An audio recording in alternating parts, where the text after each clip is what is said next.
Welcome to Campaign TV. I am your host, Campaign. In my previous interviews, we done talked with some of the hottest DJs, personalities, graphic designers, as well as small business owners. We done been everywhere, from the radio station to the penthouse barbershop. But recently, with an uproar and violence on the African American community, nationally as well as locally, we felt the need to switch lanes. Switch lanes and touch more on the social and political issues. Campaign TV felt we could make an impact by interviewing mayor candidates and getting their side on what they want to do for the city.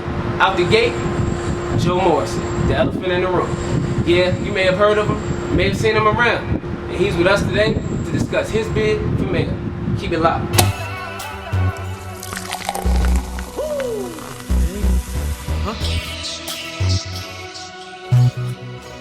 Campaign.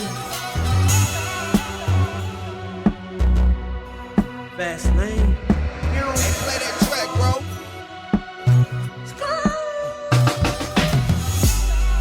Living life in the fast lane. Now it's broken now on the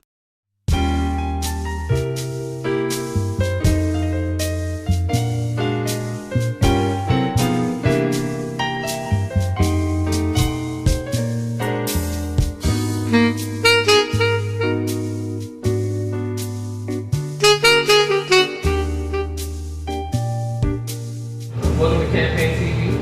Good to be here again. Good to chat with you again. Absolutely, absolutely. And how's Campaign TV going? It's going pretty well, it's going pretty well. How about yourself? How you been? Life is good and life is busy. I think the last time we spoke, I was telling you how crazy it is sometimes with running a law practice, campaigning full-time for mayor, 3 little babies running around, but it's wouldn't change a single thing. Tell us about your scholastic and career achievement. I went down to University of Virginia, and after 4 years, graduated from there, went to Georgetown, got my law degree at Georgetown, and then I started a job as a prosecutor in Richmond. Did that for a number of years, became the chief prosecutor, and when I was elected Commonwealth attorney back in 1989, I was the youngest Commonwealth attorney in the state, and we had the largest office in the state. And loved it. We set up some really innovative programs. We started the first victim witness office in the state. We set up prosecutors to adopt high schools and middle schools and elementary schools and go into those schools. Let them know about drug awareness. We set up a domestic violence program to combat domestic violence. That segued into a career practicing defense work. I've done that for 20 years. I've been fortunate to teach law school on 2 different continents, Europe and Australia. Got my master's in law at one of the oldest universities in the world, Trinity College in Dublin. And then served in the Virginia General Assembly for 8 years. So it's been a busy life, and it seems like it just keeps getting busy. That's good. And you mentioned that you were a prosecutor as well as a defense attorney, and you won over 250 cases. Jury trials, thousands of cases, but I've tried and won over 250 jury trials. Right. And in those 250 jury trials, what strategy did you utilize that made you such a winner? It's simple. Or fighter for the people? No, it's real simple. Preparedness, that's crucial. Gotta be prepared for trial. And there's always, and I tell people, there's different paths to victory in a trial. You might file a motion to suppress and get, drugs suppressed. You might challenge the credibility of a witness. You might bring in character witnesses of your own. But it's all, you can't get away from solid preparedness. That's going to be the reason you win cases. That's number 1. Number 2, when I defend somebody, I'm very passionate about it.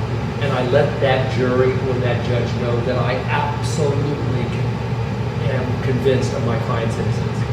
And that jury might sit there and say, I'm not sure, but Joe Morrissey sure believes in his innocence, and that's good enough for us. So I think those 2 things, being fully prepared on the facts and the law, and being passionate in defending your client. Campaign trail has been a blaze.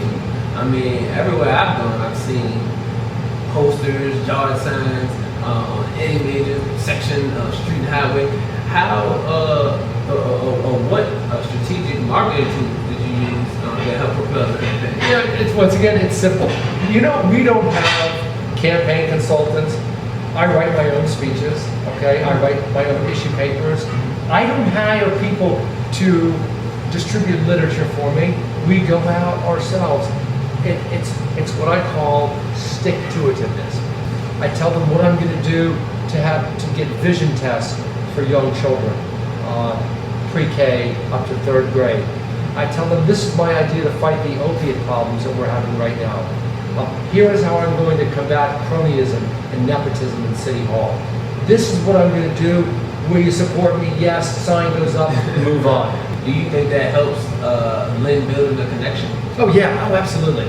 I mean, I come up and I'm not going to endorse it. It's not, it's not, hi, I'm Mr. Morrissey. How you doing? Oh, no. It's, they want a hug. They want a picture.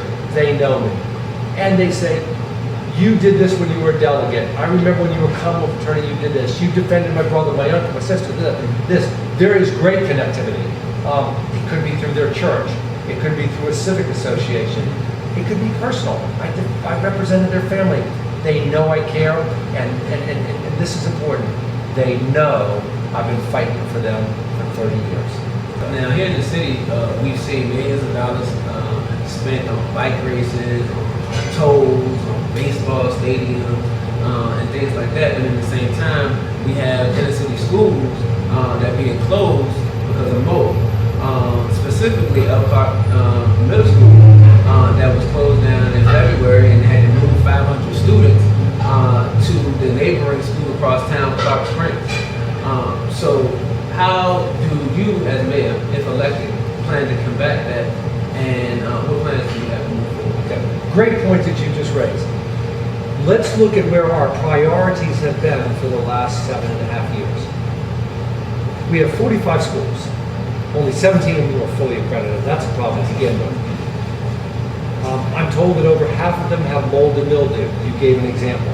We've got ceiling tiles falling at Carver. We've got grass that's 2 feet high over in the 9th district and Reed. We've got air conditioning systems that don't work at Armstrong and others. We've got plumbing systems that don't work. And the current crop of leaders say this: we don't have $3 million to keep Armstrong and 2 elementary schools open, so we're going to close them. But we do have $33 million for a brewery, $15 million for a bike race, which I might add didn't bring $1 into the city, and paved roads over here where we're sitting, not in Southside, $12 million for a Redskins stadium, an annual payment to them of $400,000, a gratuity to come down here. Come on down, Redskins, play in our stadium, and oh, by the way, we're charging you $400,000. I mean, we're going to pay you $400,000. So look at that money, though. And then they were talking about putting a baseball field down here in Shacklebot. What a disaster! $80 million white elephant. So add these figures up. Thank God we didn't spend that $80 million. $33 million for a bike race, $15 million for that. $33 million for the brewery, $15 million for the bike race, $12 million for the Redskins stadium, and $400,000 for two. Yeah. So you're talking about $50 million right there. But we've got $50 million to spend on things that have nothing to do with city. But we don't have $3 million to spend on everything to do with the city, the schools. That's where I'm going to change the culture. Don't tell me you're closing Elkhart because of mold. Abate the mold and mildew, gut the school, renovate it. I don't care if it costs $11 million to renovate it, but don't put that $11 million into a bike race. You want to build a $12 million stadium for the Redskins that use it for 3 weeks of the year, but you're not going to let our high school students play in that stadium? Not going to happen with me. I'd love to negotiate. Can't wait to sit down and negotiate with the Washington Redskins. I love the Redskins, but I'm not giving them the fort. Right. Exactly. Can we get a soda, and is it a bad thing for us to eat while we're talking, or not? Absolutely not. We definitely can take a break. This is Campaign TV, and this is Joe Morrissey. We'll be back. And I'm having a good time. I just thought that.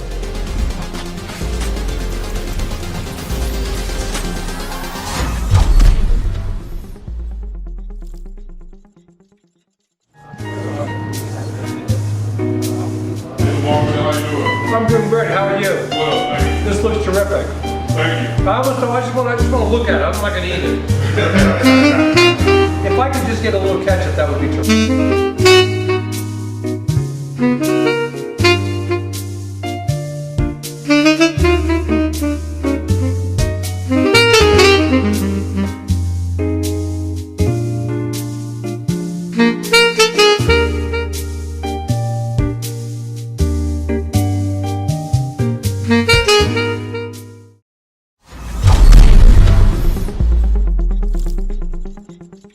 Good. Now we also have neighborhoods in the city of Richmond that are being torn down for new renovations, specifically Creighton Court. Now, how do the folks that were in that area living in apartments, how do they afford a townhome? And if they can't, or whatever type of living that they have over there, if they can't, then what is their Great point. Let's not push our senior citizens out because they can't afford the taxes.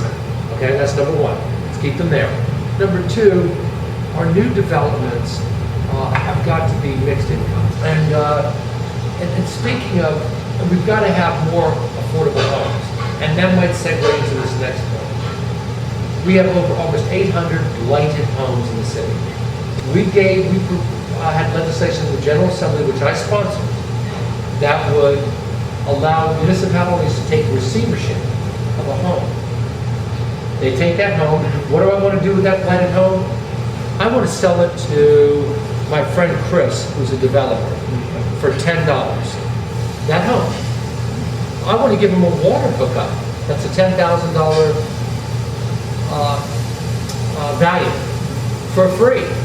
But I want Chris to post a bond that he will raise that house, because I've just given him $20,000. Raise that house, put up brand new construction within 9 months, put up a bond guaranteeing that you'll do that, okay? And then keep it in the affordable housing inventory for 5 years, okay? Perhaps Section 8. Brand new home, new construction, who benefits? Chris, the developer, benefits. He's got a property that he paid a good price for it, zero. Got good value, water hookup. Got a new unit. He's got an income producer, say in Section 8. Everybody in that street, in that neighborhood benefits, their property values go up. The city benefits. And now we start eradicating the blighted homes. Right. By the end of my term, we're going to eradicate these 800 homes. Okay, and bring life back to the community.